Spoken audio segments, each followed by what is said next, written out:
저는 우리 교회 성가대가 전 세계에서 가장 찬양을 잘한다고 저는 이제 믿고 있습니다. 객관적인 건 아니에요. 그렇지만 담임 목사 볼 때는 전 세계에서 가장 찬양을 잘하는 성가대다.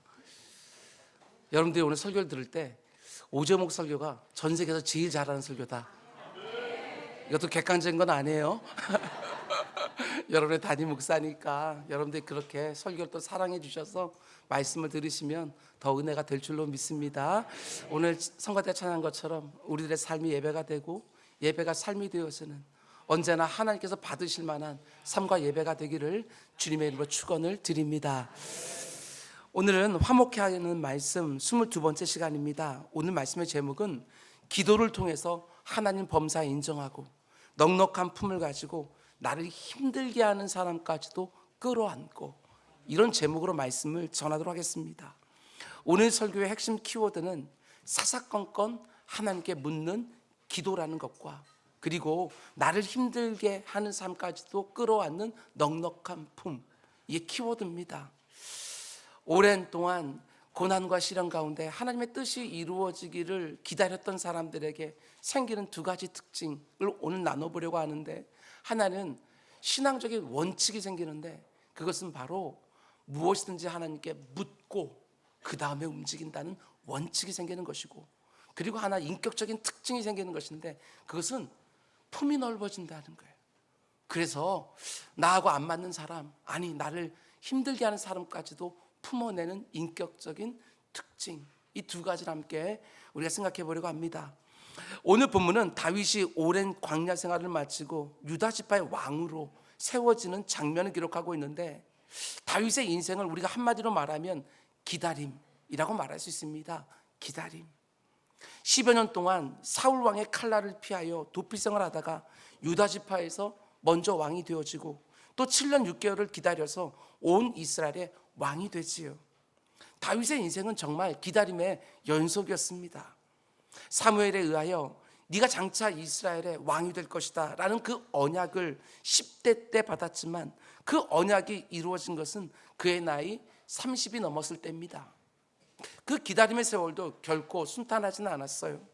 하나님의 언약을 받은 그 어린 시절부터 오늘 본문에 이를 때까지 정말 오랜 세월을 과연 이 언약이 이루어질까 싶을 정도로 자기가 받은 언약과는 정반대의 삶의 정황이 계속 이어지는 것을 보게 되었습니다. 왕이 될 것이다 라는 언약을 받았으면 그 세월이 지나갈수록 요만큼 왕의 자리에 그 근접하다가 어느 순간에 왕이 딱 되어지는 이런 그림들을 우리는 보통 예상을 하지만 다윗은 그렇지 않았습니다. 하나님이신 그 언약이 과연 이루어지기라도 할까, 이러 싶을 정도로 정반대의 삶을 살아야만 했던 것이지요. 하나님에 의해서 왕으로 선택되었기 때문에 왕으로 세워지는 것은 틀림없는 사실입니다. 그러나 지금까지 약 10여 년 동안 그 언약의 내용과는 정말 정반대의 삶을 살았습니다. 그러다가 오늘 본문에서 마침내 그 언약이 이루어지는 감격적인 순간을 맞이하게 되는 것이지요. 그 과정이 얼마나 힘들고 어려웠는지 우리는 사무엘상 말씀을 통해서 잘 알고 있습니다. 사울 왕의 견제와 시기와 미움을 받았습니다. 하나님의 은혜 가운데 그 블레셋의 거인 장수 골리앗을 쓰러뜨린 다음에 사울 왕의 사위가 되지요. 그리고 젊은 나이에 군대 장관이 되어서 전쟁에 나가기만 하면 이기는 거예요. 이때까지만 놓고 보더라도 다윗은 왕의 자리에 올라가는 날들이 그리 멀지 않았던 것 같이 보일 정도로 하나님의 언약은 코앞에 와 있는 것처럼 느껴졌습니다. 그런데 그 이후부터 고난이 시작이 되어서요, 전쟁에 나가기만 하면 승리하고 돌아오는 그 다윗을 바라보면서 백성들은 그를 환호하기 시작합니다.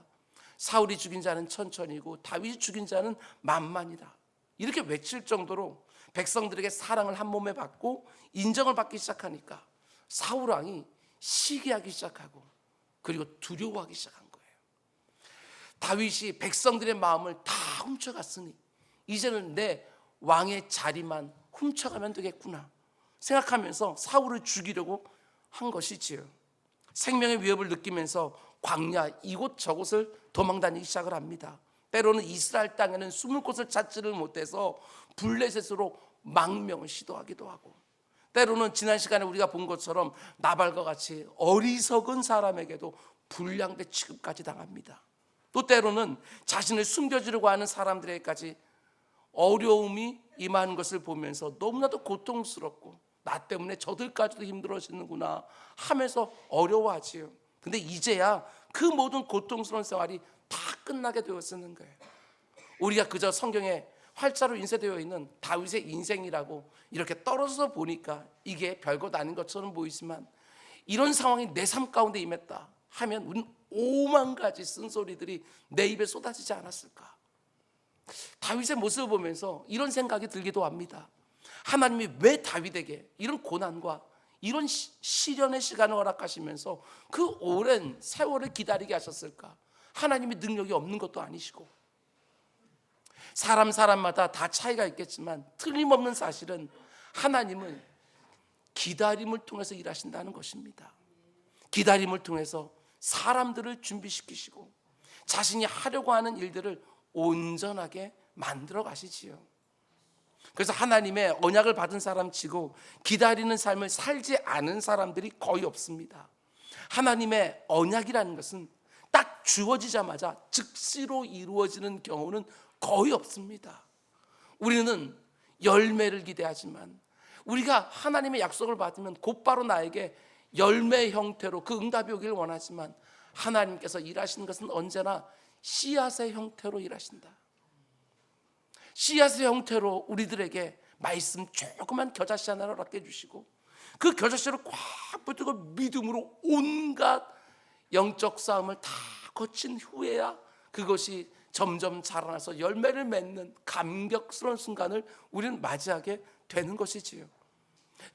긴 기다림의 시간을 통해서 그 언약을 가장 좋은 때에 가장 좋은 방법으로 이루어 주시는 거예요. 성경의 사람들을 보십시오. 아브라함은 아들을 주시겠다는 하나님의 약속을 75세 때 받았어요. 그런데 무려 25년을 기다렸어요. 더 이상 나에게 소망이 있을까 싶은 그때에 하나님은 아들을 허락해 주셨습니다.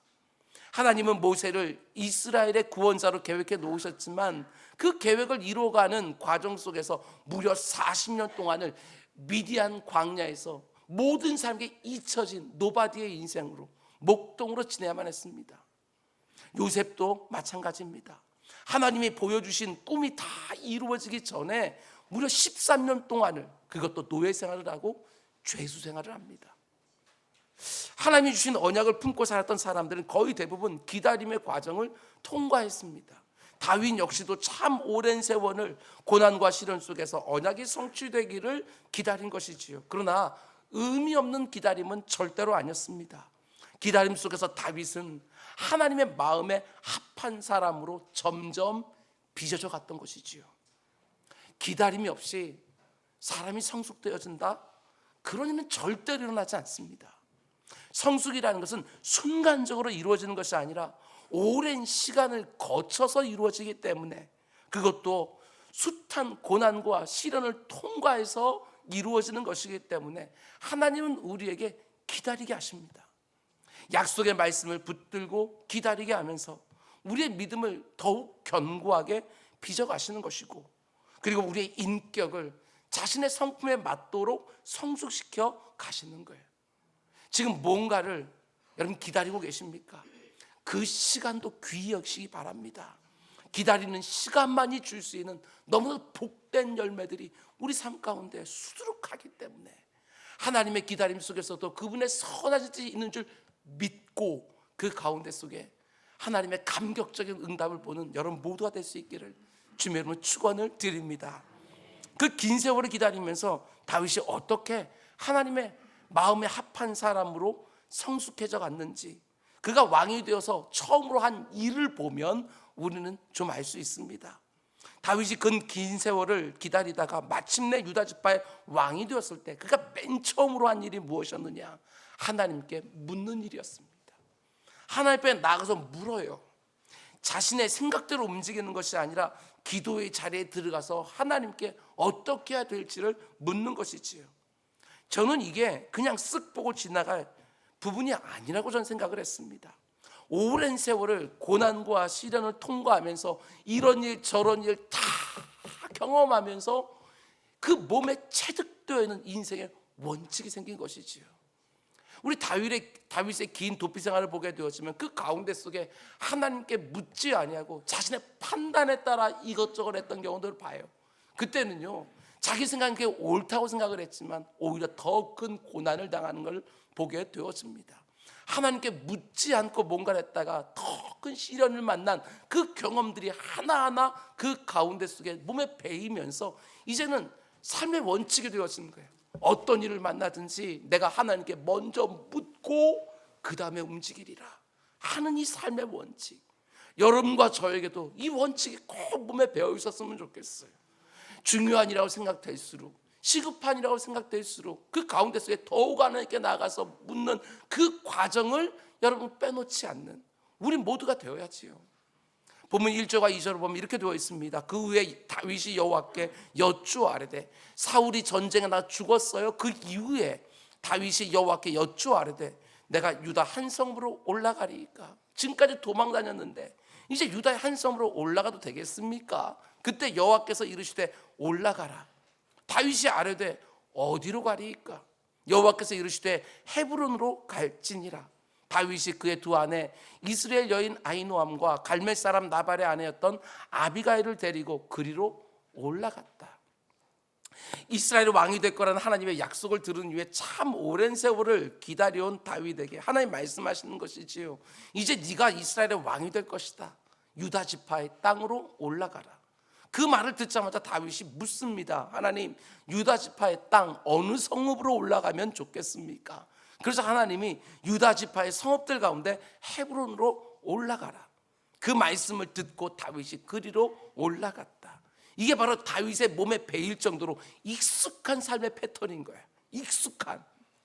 그래서 어떤 일이 딱 생겼을 때, 어찌할 바를 몰랐을 때 하나님 앞에 나가서 뭔가 특별한 기도를 그 순간에만 드리는 것이 아니라 몸에 배어있는 익숙한 패턴, 삶 가운데 속에 뭔가 이건 하나님의 영역이구나 생각되어지는 그 순간에 곧바로 기도의 자리에 들어가서 어떻게 하면 좋겠습니까? 그리고 또 하나님께서 뭔가를 말씀하시면 그 가운데 속에 마치 아무것도 모르는 사람인 것처럼 그 가운데 더 세밀하게 또 물으며 하나님 좀 더 자세히 말씀해 주십시오. 제 마음에 확신을 주십시오. 그게 바로 몸에 배어있는 삶의 패턴이었다는 거예요.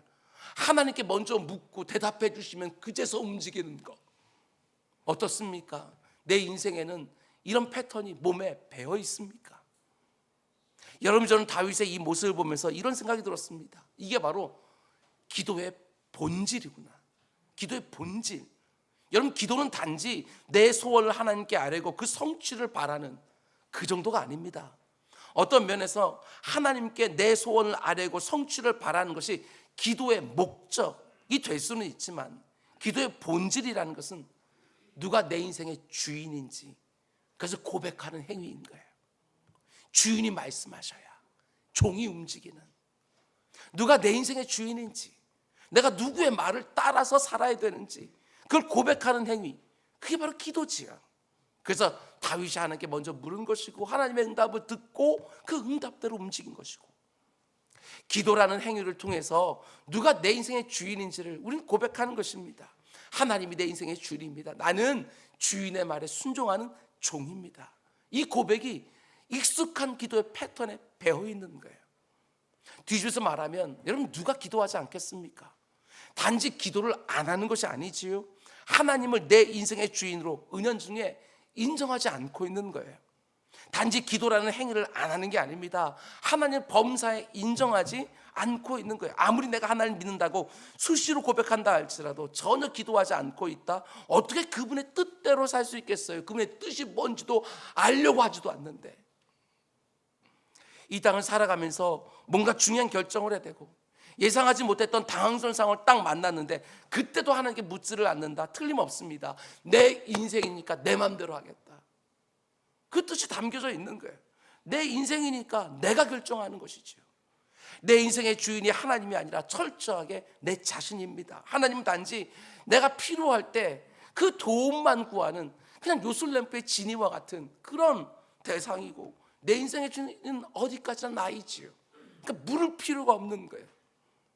내가 하나님을 믿는다고 고백하는 것은 그저 몇 가지 종교적인 의식을 내 삶에 보태는 것이 절대로 아닙니다. 하나님이 내 인생의 주인 되는 고백이, 나는 그 하나님의 종으로 그분의 뜻대로 살겠다는 고백이 기도인 거예요. 주인과 종이라는 하나님과 나와의 관계, 그 대표적인 수단이 바로 기도로 드러나는 것입니다. 그래서 기도하는 사람은 큰 일만 놓고 기도하지 않습니다. 작은 일에도 기도하는 것이고, 특별한 일이 생겼을 때만 기도하지 않습니다. 지극히 일상적인 일들을 놓고서도 기도하는 것이지요. 사사건건 기도하는 것입니다. 왜? 사사건건 내 주인의 마음을 알고 싶어서. 하나님이 내 인생에 선한 계획을 세우시고 인도하고 계신다는 것을 믿으니까 사사건건 그분의 마음과 그분의 계획과 그분의 방식을 알고 싶은 것은 너무너무 당연하지요. 그게 바로 기도의 본질이라는 거예요. 그래서 참된 믿음의 사람들은 반드시 기도의 사람이 되어지는 거예요. 오늘 본문의 다윗을 잘 보시기 바랍니다. 그동안 자기를 죽이려고 하던 사울 왕이 블레셋과의 전투에 죽었습니다. 이제 자신의 고향인 유다 땅으로 올라가기만 하면 한 지파의 왕으로 즉위할 수 있어요. 이미 사무엘 선지자를 통하여 왕으로 기름 부음을 받은 상태이고, 사람들도 그 사실을 잘 알기 때문에 올라가기만 하면 왕으로 세워지는 건 너무나도 자명하지요. 그런데도 하나님께 묻습니다. 내가 유다 지파의 어느 성으로 올라가리까?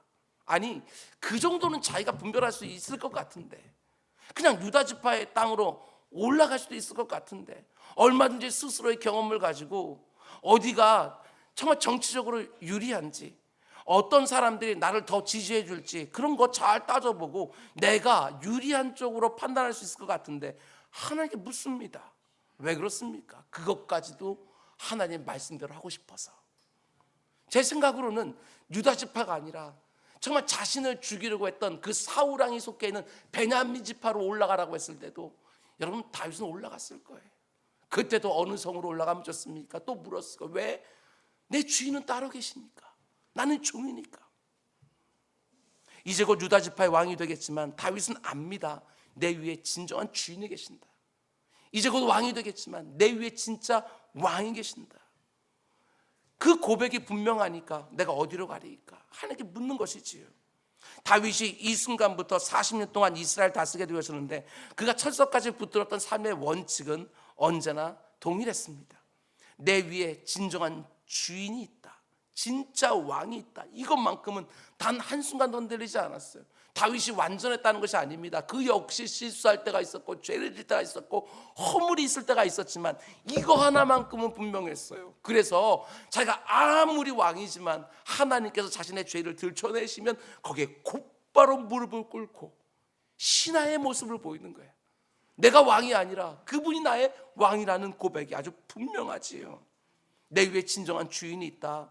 내가 이스라엘의 눈에 보이는 왕이지만 이 나라의 진정한 주인, 진짜 왕은 따로 계신다. 오직 하나님만이 이 나라의 진정한 주인이고 진짜 왕이시다. 나는 그분의 종일 뿐이다.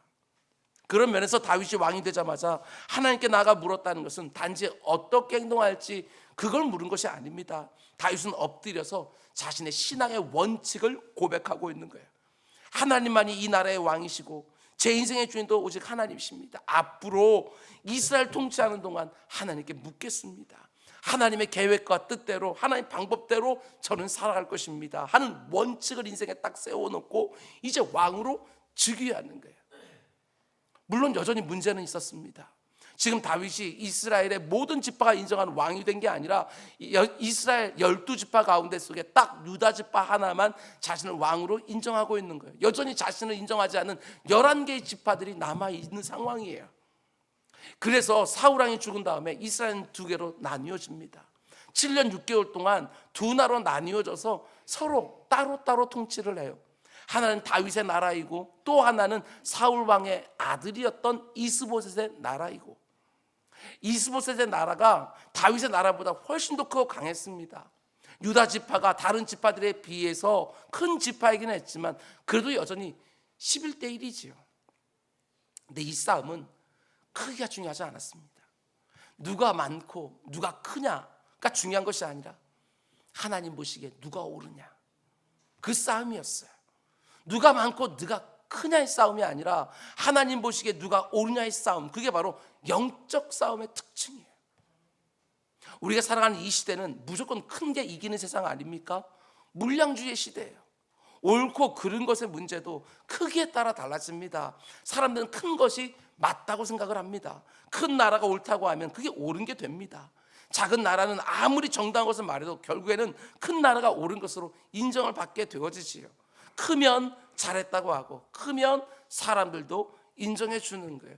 크면 그 사람이 하는 것이 스탠다드가 되어져요. 그게 바로 오늘 우리가 살아가는 이 시대의 실상이지요. 그러나 하나님 보실 때는 그렇지 않습니다. 자녀들의 문제도 우리는 크기로 접근하려고 합니다. 어느 대학, 어느 직장, 어느 직책, 거기에 우리의 관심이 온통 가 있는 거예요. 그러나 하나님 앞에서 얼마나 크냐 하는 것은 하등의 문제도 안 됩니다. 하나님 앞에서 얼마나 바르냐, 얼마나 옳으냐, 그게 가장 중요한 것이지요. 하나님 보실 때 내 자녀가 바르고 옳지 않다면 아무리 크다고 해도 아무런 의미도 없어요. 하나님 앞에서는 11개의 지파가 따르는 사울의 세력과 단 한 개의 지파만 따르는 다윗의 세력이지만 하나님이 서주시는 편이 이기게 되어져요. 그 크기와 세력의 차이는 아무런 상관도 없었습니다. 다윗은 또 기다리기 시작을 해요. 지난 10여 년 동안 고생하며 기다리다가 마침내 왕이 되었는데 겨우 한 지파의 왕입니다. 그리고 또 7년 반을 기다리기 시작을 해요. 여러분, 그러나 그렇게 기다리는 동안 하나님이 어떻게 하시느냐, 이게 참 귀한데요. 그 한 개의 작은 지파를 다윗 손에 먼저 맡겨서 먼저 하나님의 온전한 공동체를 만드신 다음에 나머지 지파들을 그와 똑같은 공동체로 세워질 수 있도록 지금 하나님은 단계적으로 일하고 계시는 거예요. 하나님의 왕 되심과 하나님의 주인 되심을 철저하게 인정하고 범사의 기도로 뜻을 묻는 다윗을 통하여 유다 지파를 먼저 하나님만 섬기고 하나님만 의지하는 나라로 세우신 다음에 그 한 개의 지파를 딱 들어서 나머지 11지파도 하나님이 왕이시라는 것, 하나님이 주인이시라는 걸 고백하는 온전한 공동체로 하나님은 단계적으로 만들어가고 계시는 거예요. 여러분, 다윗이요, 처음부터 12지파의 왕으로 등극했다면 여러분 틀림없습니다. 다윗을 반대하는 사울의 세력이 여전하기 때문에 이스라엘을 하나로 이루지 못했을 거예요. 영적인 싸움도 치열했을 것이고 물리적으로 치열한 권력 투쟁이 생겼을 거예요. 하나님의 보이지 않는 섭리가 그 가운데도 담겨있다. 기다리는 동안에도 하나님이 아무런 계획도 없이 다윗을 또 기다리게 하는 것이 아니라는 것입니다. 그 안에 우리 인생들은 도무지 헤아릴 수 없는 하나님의 신묘막직한 섭리가 그 안에도 담겨 있는 거예요. 그리고 우리는 그걸 믿는 거예요. 하나님이 여러분과 저에게 뭔가를 약속해 주신 다음에 아무런 목적도 없이 응답을 지연시키는 것이 결코 아닙니다. 언제 그 약속을 이루어 주셔야 내게 좋고 내 곁에도 좋은지, 어떤 방식으로 그 약속을 이루어 주셔야 나에게도 좋고 내 곁에 있는 사람들에게도 좋은지, 우리는 언제나 내가 중심성을 가지고 있으니까 그 가운데 나에게 좋은 것만 생각하지만 하나님은 그렇지 않습니다. 하나님은 모든 것을 한꺼번에 다 눌러놓고 보시는 거예요. 언제 어떤 방식으로 좋아야 나에게 좋을지, 내 곁에 있는 사람도 좋을지, 그리고 하나님이 하시려는 일과 맞을지 하나님 모든 것을 다 펼쳐놓고 보시기에 우리의 뜻과 우리의 계획과 안 맞는 때와 방식일 때도 있지만 하나님은 틀리지 않으셔요. 하나님이 맞아요, 언제나. 그래서 그분의 뜻에 딱 맡겨놓고 그 가운데 그분이 정해놓으신 그 시간과 때를 기다리는 것, 그것이 바로 우리의 믿음이라는 거예요. 여러분, 그런데 중요한 것은요, 어떤 사람이 하나님이 그 정하신 때 정하신 방법을 기다릴 수 있느냐, 그것이 바로 기도하는 사람이라는 것입니다. 하나님이 내 인생의 주인 되시고 나는 그분의 선하신 처분만 기대하는 종이라고 고백하는 사람들만 그분의 뜻을 물으면서 하나님이 정하신 때와 하나님이 이루신 방식을 우리는 기다릴 수 있는 거예요. 기도하지 않고 하나님이 정하신 때와 방식을 기다린다? 어림없어요. 여러분과 저는 그런 사람들이 아니에요. 죄인들의 가장 큰 특징은 조급함이라고요. 조급함. 믿음 없음이 반드시 조급함으로 나타나게 되어지는 거예요. 제가 여러 번 말씀을 드렸지만 하나님께서 정해놓은 때가 있어요. 방식이 있어요. 우리는 요쯤이라고 생각하지만 때로는 이쯤에 있을 때가 얼마나 많은지 몰라요. 그래서 우리는 이쯤 와서 아직도 이 약속이 이루어지지 않는다고 낙심하고 절망하기도 하지만 그러나 하나님의 때가 거기 있기에 우리에게 기도하라고 말씀하셔요. 절대로 낙심하지 말고 너 수시로 기도자 들어서 기도하라고. 그때 우리 기도하게 되었으면 다시금 하나님께서 우리의 믿음을 복돋아 주시면서 그 가운데 그 자리에 일어나 또 가게 하셔요. 그러다가 또 하나님 될 듯 하면서 왜 이렇게 안 됩니까 하고 낙심에 쓰러질 때 또 하나님 우리 기도하게 말씀하셔요. 그리고 그 기도하는 가운데 또 몇 걸음을 가게 하시고, 그런 방식으로 하나님이 정하실 때 우리가 이르게 되었을 때 그 감격, 이건 말할 수가 없어요. 하나님은 다 계획이 있으셨구나. 나를 여기까지 데려오시기 위하여 하나님은 그렇게 나를 기다리시면서 빚어오셨구나 하는 것들은 경험하게 되어지는 것이지요. 그게 바로 기도라는 거예요. 다윗은 유다 지파의 왕이 된 이후에도 사사건건 하나님 뜻을 묻습니다. 그게 바로 다윗 지금까지 하나님과 동행하면서 몸에 배어있던 원칙이었어요. 하나님이 결정하시고 하나님이 행동하셔야 되는 부분에 있어서는 나의 판단은 딱 멈춥니다. 하나님이 결정하시고 하나님이 행동하셔야 되는 영역에서는 일체 나의 판단이나 나의 지식이나 나의 경험을 대신하지 않는 거예요. 하나님의 영역이라는 딱 판단이 서기만 하면 얼마든지 내 스스로 판단하고 결정하고 행동할 수 있는 것까지도 하나님께 가져가서 묻기 시작하죠. 여러분, 다윗의 인생을 주로 다루고 있는 이 사무엘 상하의 말씀을 보면 그거 하나님께 뭔가를 물을 때 그 어떤 선입견이나 편견도 갖지 않고 기도하는 것을 보게 되었습니다. 이게 중요하지요. 그래야 그분의 말씀을 제대로 들을 수 있는 것이고 그분의 뜻을 제대로 분별할 수 있는 거예요. 여러분, 우리 이렇게 삽시다. 하나님께 물으며 삽시다. 내가 얼마나 어리석은 사람인 줄 인정하고 내 자신을 신뢰한다는 게 얼마나 어리석은 일인지를 하나님 앞에서 인정하고, 하나님 말씀해 주십시오. 하나님, 저는 도무지 모르겠습니다. 하나님이 가르치는 게 맞습니다 하고 하나님께 묻고 움직이는 거. 여러분, 시급한 일 역시도 하나님은 절대로 시기를 놓쳐서 나를 망하게 하시는 법이 없는 줄 알고, 아무리 중요한 일이라도 더 오랫동안 기도의 자리에 머물면서 하나님께 묻고 그분의 대답을 기다리고 그분의 응답이 주어지면 또 분별하면서 하나님의 세미한 음성에 순종하고, 마치 어린아이처럼, 마치 아무것도 모르는 사람인 것처럼 하나님께 묻고 그분의 응답 기다리면서 우리는 이 땅을 살아가는 거예요. 하나님은 단계적으로 일하실 때가 많다고 하는 것, 여러분 절대로 잊으시면 안 됩니다. 제가 늘 말씀드리는 것처럼 믿음으로 하나님의 때와 방법을 끝까지 기다리는 사람은 절대로 부끄러움 당하지 않는다. 하나님의 계획과 뜻을 늘 기도에 묻고 그분의 시기와 방법을 기다리면서 그분이 원하시는 자리까지, 그분이 원하시는 모습으로 성숙되어서 도착하게 되어지는 우리 모두가 다 될 수 있기를 주님의 이름으로 축원을 드립니다. 그럼 또 한 가지, 저는 이 부분이 너무나도 귀하게 보였습니다. 여러분과 저에게 참 부족한 부분이기도 하고 저 역시 계속해서 훈련받는 영역이기도 하고, 그리고 지금 이렇게 대통령 선거를 하고 있는 가운데 속에 정말 우리나라의 지도자에게 반드시 있어야 될 모습이기도 하고, 우리 교회 가운데 속에도 우리 많은 우리 직분자들에게 반드시 있어야 될 부분이기도 하고, 그게 뭐냐? 바로 넉넉한 품이라는 거예요. 넉넉한 품.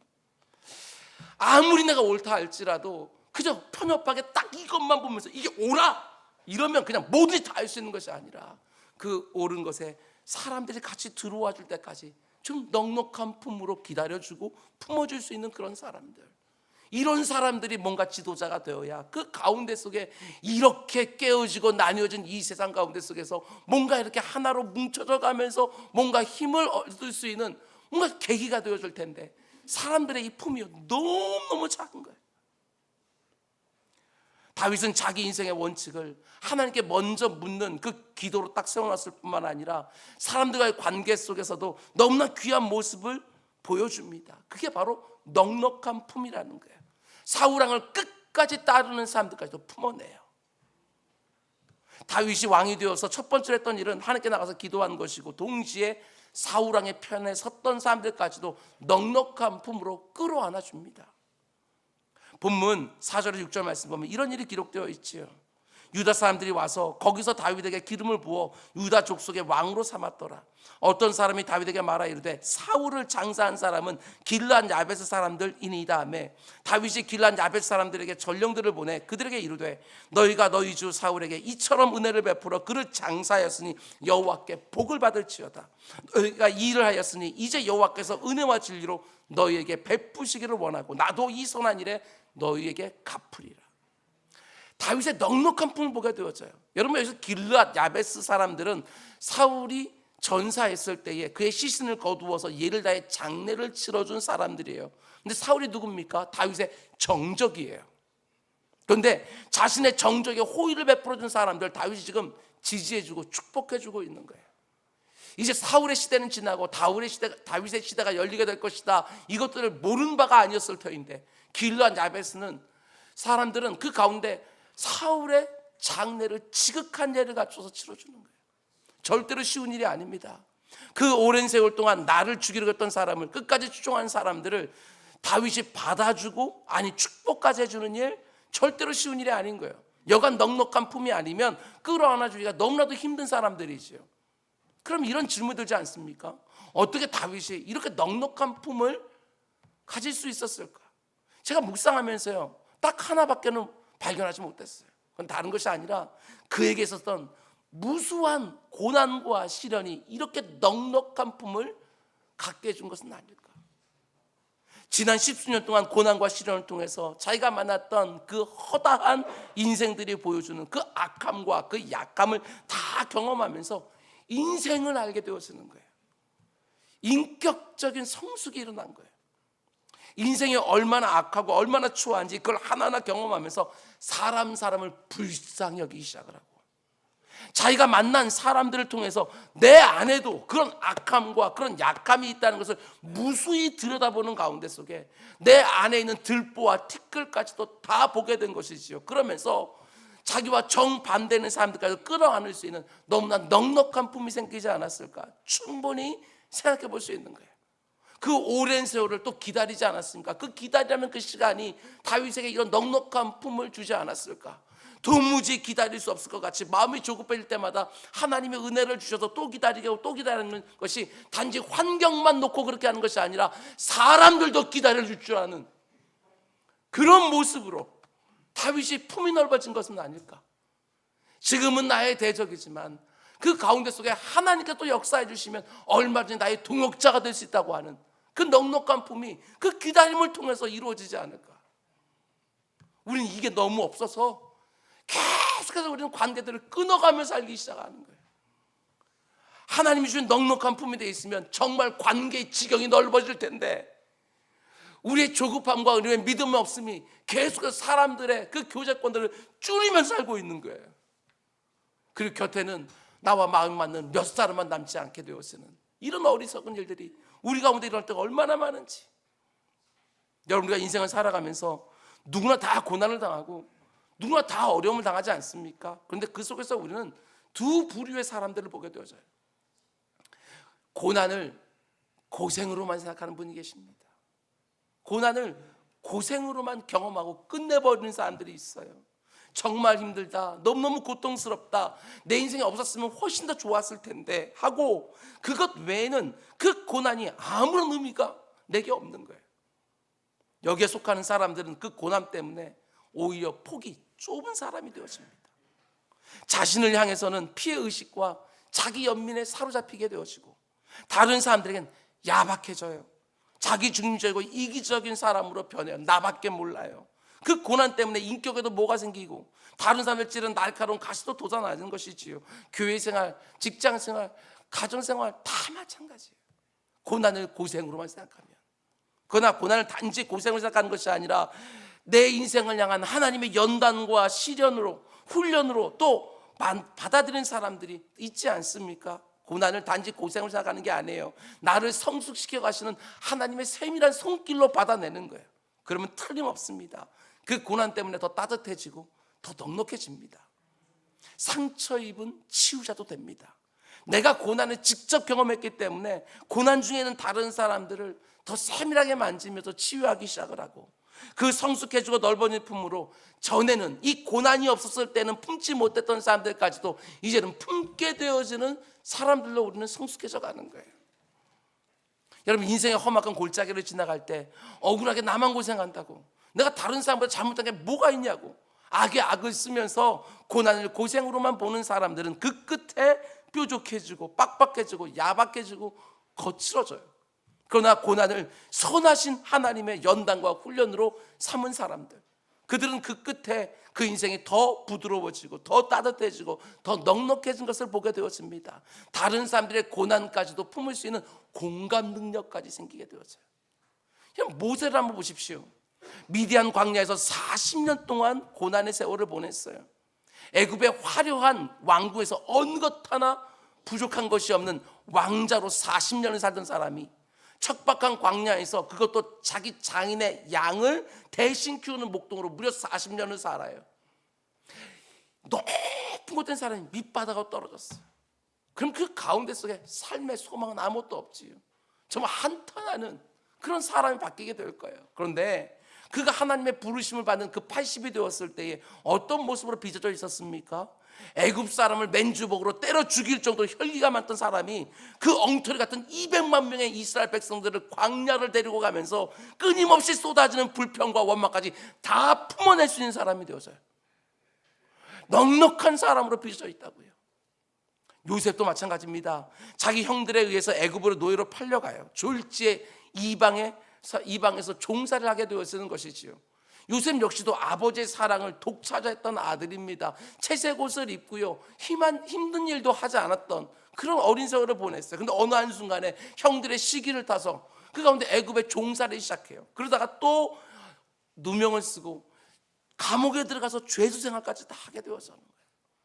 그럼에도 불구하고 그 요셉의 그 끝모습을 보게 되었으면 자기 형들을 용서하고 끌어안는 넉넉한 품으로 바뀌어져 있는 것을 보게 되었어요.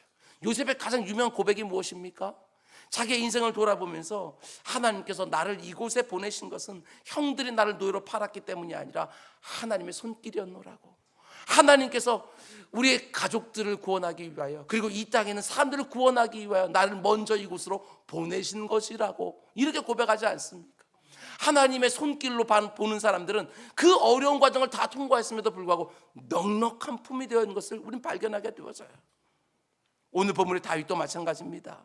도망자 생활이 10수년이에요. 마음 편히 잔 날이 없어요. 뿐만 아니라 그가 고백하는 것처럼 사망과 생명이 한 걸음뿐이다. 무슨 말이지요? 한 걸음만 잘못 걸려도 난 죽는다. 이게 얼마나 큰 스트레스예요. 잠깐만 방심하면 난 죽는다. 그 스트레스를 가지고 10여 년을 살았어요. 모든 것이 다 사울왕 때문입니다. 사울왕 때문에 그 오랜 세월을 극한 고통 가운데 산 거예요. 그럼에도 불구하고 그 고통 세월을 다 지난 이후에 어떤 사람으로 빚어져 있습니까? 길르앗 야베스 사람들이 사울왕의 시신을 가져다가 예를 다하여 장사를 지내줬다는 소식을 듣고도 오히려 너무너무 고마워하고 감사하게 생각을 해요. 왜 다윗이 길르앗 사람들이 행한 일을 보면서 고마워 감사했을까? 저는 한마디로 이렇게 정의했습니다. 은혜를 경험한 사람이 은혜를 아는 사람들을 알아보는구나. 은혜를 경험한 사람이 은혜가 뭔지를 아는 사람들을 알아보는구나. 저는 이렇게 정의했습니다. 길르앗 야베스 사람들과 사울은요, 특별한 관계 속에 있었습니다. 사울이 왕이 된 다음에 가장 먼저 했던 것이 무엇이냐? 길르앗 야베스 사람들이 암몬 족속에 의해서 거의 멸절될 위기 가운데 있을 때 사울이요 군대를 소집을 해서 달려가서 그들을 구해줬거든요. 길르앗 야베스 사람들은 사울왕의 어떤 면에서 은혜를 입은 사람들이에요. 그 일이 있은 지 무려 40년이 지났지만 길르앗 야베스 사람들은 그 은혜를 잊지 않고 기억하고 있는 거예요. 다윗은 그 부분을 칭찬하고 고마운 것은 아닐까, 이런 생각이 듭니다. 비록 자기를 죽이려고 했던 원수였지만 적어도 은혜라는 사람들, 그 은혜를 오랜 세월 동안 잊지 않았던 사람들, 그게 다윗의 눈에는 너무너무 귀하게 보인 거예요. 사울이 전쟁터에서 죽었다, 그의 군대는 다 도망가 버렸다, 그의 시신이 지금 비참하게 방치되어 있다, 그 소식을 듣자마자 길르앗 야베스 사람들이 그 전쟁터까지 달려가서 사울의 시신을 거두어 예를 다해서 장사를 지내준 것입니다. 군인들마저 다 도망간 상황에서 생명을 걸고 사울의 시신을 거둔 거예요. 그리고 정성을 다해서 장례만 치러준 것이 아니라 사울왕의 죽음을 슬퍼하면서 무려 7일 동안이나 금식을 해요. 그 소식을 다윗이 들었습니다. 저 같은 마음이 불편해질 수도 있을 것 같아요. 아직도 사울왕을 따르는 사람들이 저렇게 많다고? 아니, 자기 생명까지 걸고 사울의 시신을 수습했다고? 그것도 금식까지 했다고? 마음이 불편할 수 있어요. 근데 너무 놀랍게도 다윗이 사람들을 보내서 너희들이 너무나도 귀한 일을 했구나, 너희들이 한 일이 너무너무 아름답다, 하고 칭찬하고 고마워하는 거예요. 뿐만 아니라 두 가지 약속까지 해줍니다. 너희에게 복을 주시라고 내가 하나님께 기도하겠다.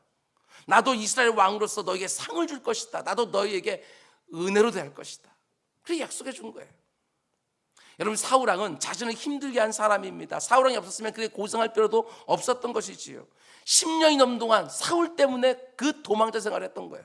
나를 너무나 힘들게 했던 사람이 전에 죽었다는 소식을 들었습니다. 그런데 나를 힘들게 한 그 사람의 죽음을 애통해하면서 예를 다해 장례를 치르고 금식하며 슬퍼하는 사람들이 있다는 소식까지 또 들은 거예요.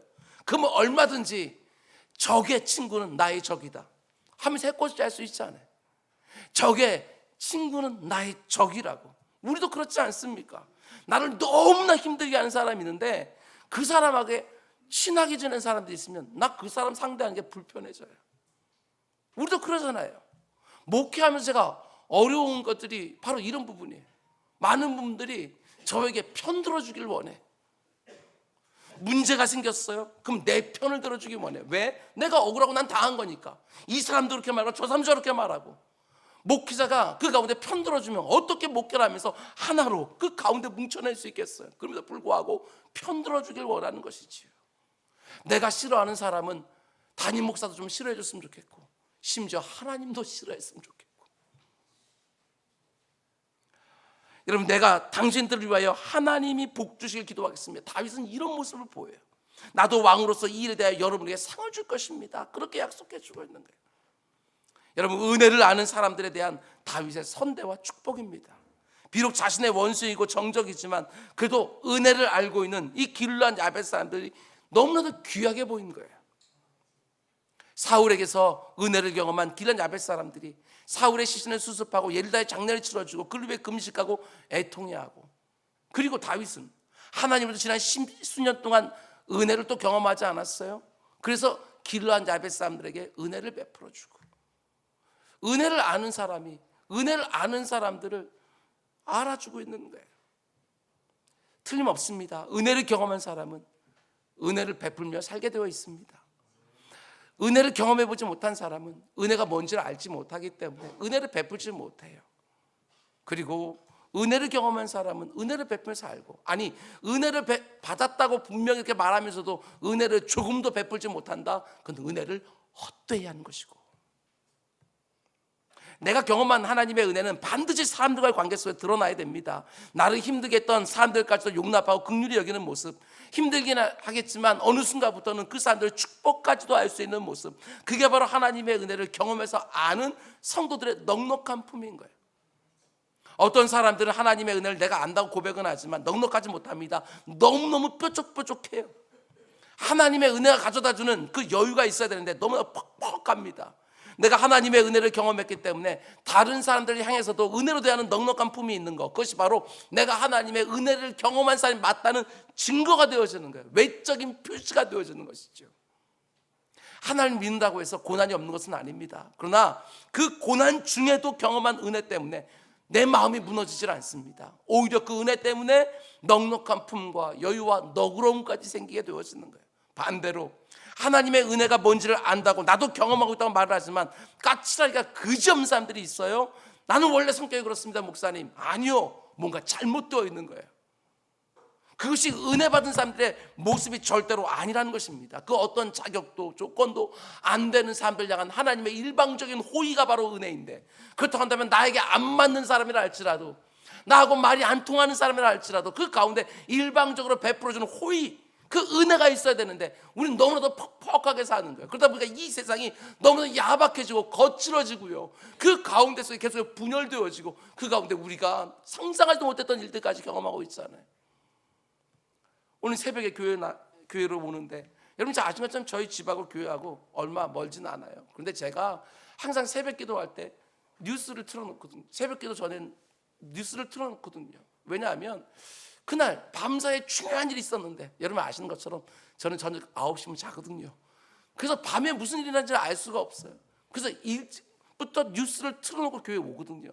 근데 오늘은 새벽 기도가 없으니까 한 6시쯤 오는데 6시 첫 번째 그 기도에, 그 뉴스에 정치면이 아니라 사회면 뉴스 기사가 나오는 거예요. 근데 그거 봤더니 어제 여러분도 뉴스 보셨겠지만 이혼 소송에 불만을 품으면서 지하철에 불을 질렀어요. 60대 남자가. 이걸 어떻게 이해해야 돼요? 또 하나 뉴스가 나왔어요. 수원에 있는 어느 중학교에서 중학교 3학년짜리 학생이 알루미늄 야구방망이로 선생님을 5대 쳐서 가비뼈가 다 부러졌다고. 이게 도대체 뭔가? 사람들이 넉넉하지 못해요. 너무너무 갑갑하고 날카로워져서 조금만 어떤 것이면 이게 감당이 안 돼서 스스로 통제력을 다 잃어버리는 것은 아닌가, 이런 생각이 드는 거예요. 내 마음이 상하게 되었으면 그 가운데 속에 어떤 극한 일도 벌일 수 있는 그런 상황. 저는 제가 그런 얘기 많이 들었어요. 운전하면서 빵빵거리지 말라고, 사람들 화낸다고. 이제 화내는 게 아니라 때로는 생명의 위협까지 느껴야 돼. 빵빵한 말 할 때. 이런 세상 우리 살고 있는 거예요. 이런 세상 가운데 속에서 우리 그리스도인이 살면서 아주 좋은 그 마음을 가지고 산다?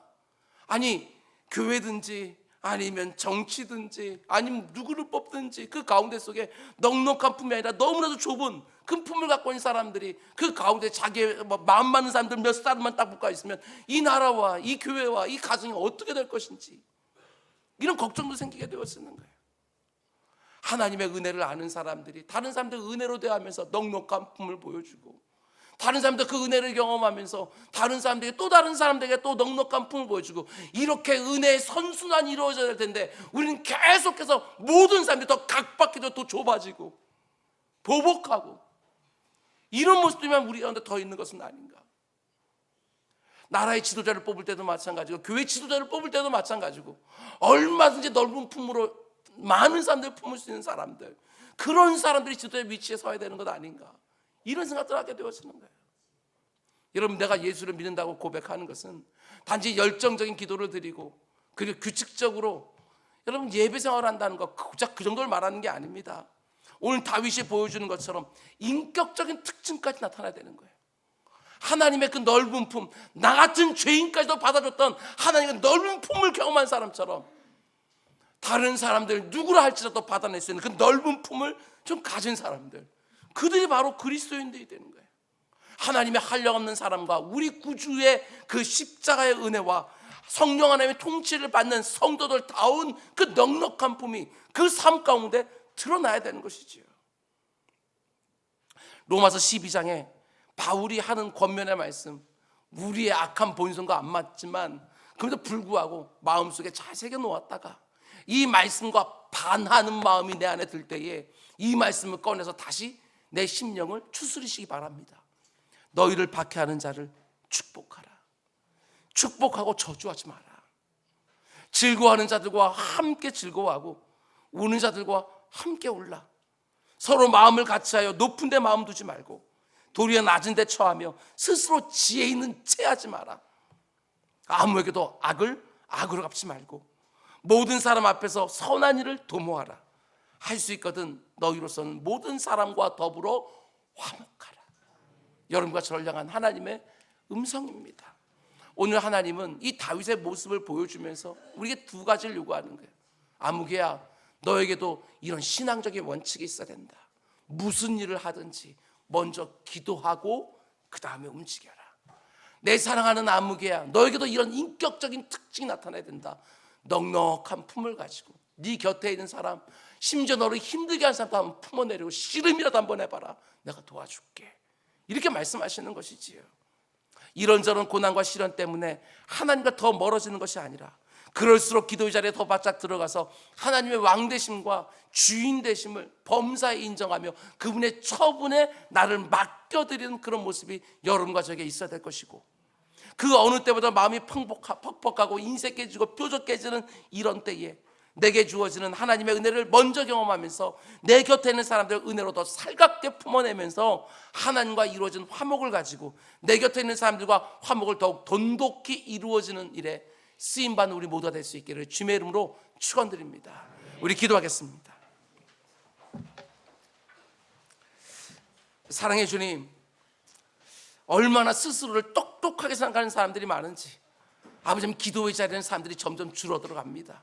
하나님께 먼저 묻고 그 다음에 움직이다고 하는 그 아버지 하나님 신앙적인 원칙이 제대로 서 있지 않는 사람들이 너무나도 오늘날 많습니다. 그래서 온통 보게 되었지만 하나님의 뜻대로 사는 것들이 아니라 자기 소견에 옳은 대로, 내 마음에 좋은 대로 아버지 행하는 사람들이 얼마나 많은지 우리를 불쌍히 여겨주시옵소서. 내 신앙의 원칙을 다시 한번 새롭게 세워놓고 기도의 자리로 몰려드는 이 땅의 성도들 다 될 수 있도록 은혜 베풀어 주시옵소서. 너무나도 흉측한 일들이 많이 일어나는 세상입니다. 이런 때에 아버지 우리 그리스도인들이 보다 넉넉한 품을 가지고 하나님 보내신 자리에 가서 사람을 품어내면서 그 가운데 속에 하나님의 은혜가 얼마나 놀라운 것인지 눈으로 보여줄 수 있는 일에 쓰임받도록 은혜를 베풀어 주시옵소서. 이 모든 말씀 예수님의 이름으로 기도드렸습니다. 우리 옆 사람들과 서로 인사 한번 할까요? 우리 이렇게 인사합시다.